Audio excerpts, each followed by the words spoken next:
The US government's justification for action on Syria is out there. As the evidence filters down through the news networks, the public can now reach their own verdict. And right now at the White House, the president is making an historic decision. The words and the signals couldn't be clearer. It is virtually certain tonight the United States will not let Syria's alleged use of chemical weapons go unpunished. The commander-in-chief says he is weary of war, but he's preparing for it and preparing the American people for it. President Obama met with his National Security Council on Friday, but there's still no decision on what type of action will be taken. In no event are we considering any kind of military action that would involve boots on the ground, that would involve a long-term campaign.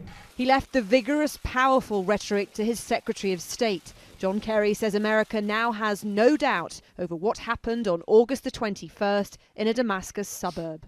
We know that for 3 days before the attack, the Syrian regime's chemical weapons personnel were on the ground in the area making preparations.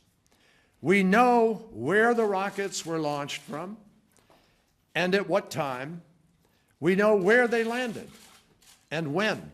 The United States government now knows that at least 1,429 Syrians were killed in this attack, including at least 426 children. In a statement read on state TV, the Syrian Foreign Ministry said Kerry's charges were baseless. Mr. Kerry was dependent on old tales put forward by terrorists more than a week ago, which contained fabrications, lies and false allegations. This video of the aftermath of the alleged attack is just one element of a package of evidence which the US says proves what UN inspectors can't. The UN can't tell us anything that we haven't shared with you this afternoon or that we don't already know.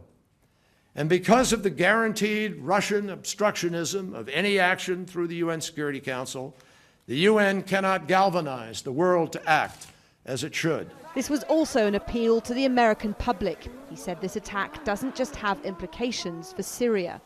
The Secretary of State said that not acting would be a threat to national security and embolden the likes of North Korea and Iran to use chemical weapons in the future.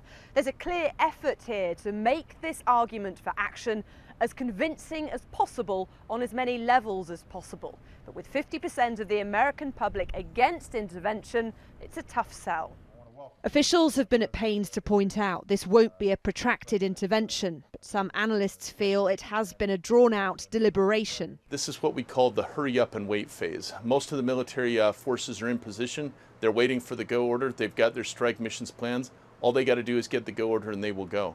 The UN inspector's report could now take up to 2 weeks to come through. By then, America may well have already acted on its own evidence. Amanda Walker, Sky News, Washington.